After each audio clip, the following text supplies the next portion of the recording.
Sveiks, klausītāji! Mans vārds ir Katrīne Liepzare. Esmu RSU 3. kursa žurnālistikas studente. 2024. gada decembrī Studentu medijas skaļāk piedalījās Tiesībsargu biroja un Invalīdu un viņu draugu apvienības Apērons veidotā konferencē Cilvēks un vērtība. Šajā ierakstā tev būs iespēja noklausīties sarunu ar Apērona biroja administratoru Ritvaru Brāli. Un tiekamies jau citos ierakstos. Mani sauc Ritvars Brālis. Es strādāju Invalīdu un viņa draugu apvienībā Apērons no šī gada aprīļa. Mums ir izveidojusies tāda A komanda, kurā ir Gunārs Grabinskis un Valdemārs Lapa. Mēs braukājam pa Rīgu. Arī pa Latviju braukājam un testējam autobusus, kā var tikt autobusos, kā var tikt vilcienā. Arī bijām ar Rīgas ekskursiju autobusu, to divstāvīgo. Mēģinājām tikt uz kuģīšiem, diemžēl neveiksmīgi. Arī tagad Valdemārs pats cenšas pasūtīt autobusu vai vilcienu bez mūsu palīdzības. Tad, lai tiktu autobusā cilvēku ratiņkrēslā, tad ir 36 stundas iepriekš jāpiesaka autobusu, un vilciens ir 24 stundas iepriekš.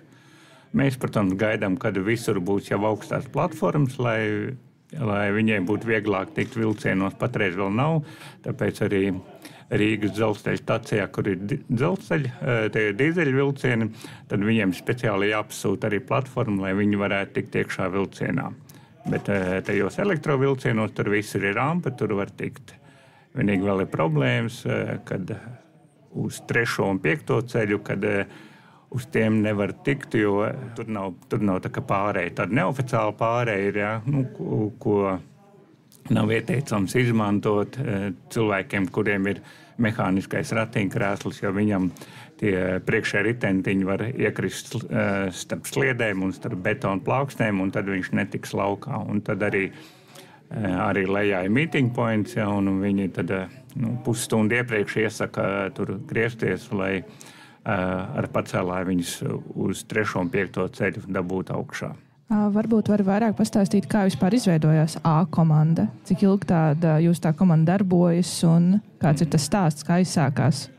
Es domāju, ka tas bija šogad, bet izrādās, ka es nesen Facebookā redzēju, ka jau 19. gadā bilde bija, kur ir izveidojusies A komanda. Tas ir nosaukums no Apērona A komanda. Tas nav tā, ka tā ir filmā, kur bija seriāls A komanda. Tā kā es precīzi gadu nezināšu.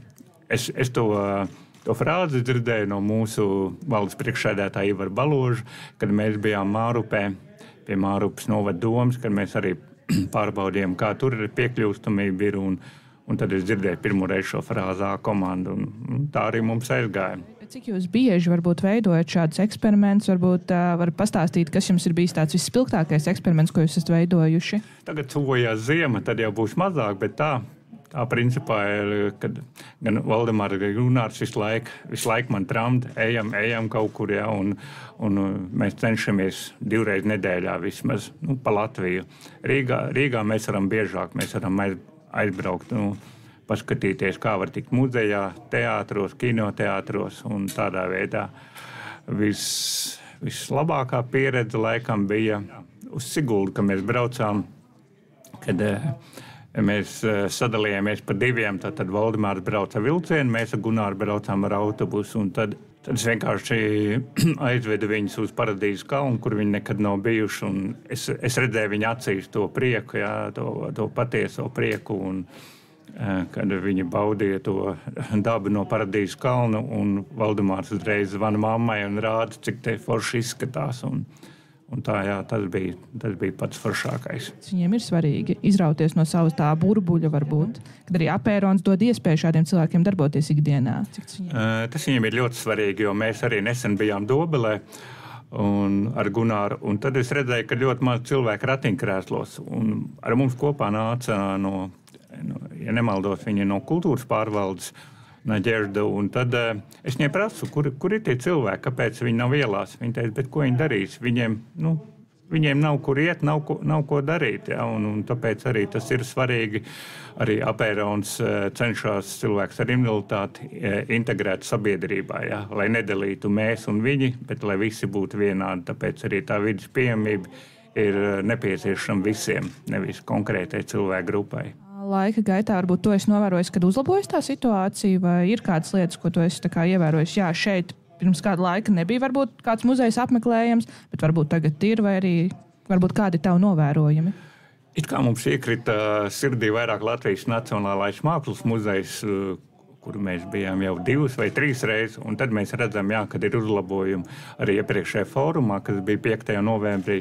Mākslas muzeja direktora Māra Lāca arī teica, jā, kad viņi par to īpaši pirms tam nedomāja, bet viņai pašai tagad ir grūti pārvietoties, un tad viņi sāk domāt, un uz ārzemēm braucot, tad viņi pētīja, kāda ir pieejamība ārzemju muzejos, un tad to visu pilnveidoja savā mākslas muzejā. Tāpēc, kā saka, ir jāsāk ar sevi.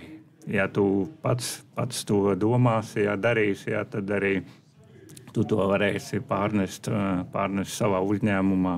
Tev liekas, sabiedrība kļūst iekļaujošāka, mēs pieņemam šos cilvēkus vien vairāk? Domāju, ka jā.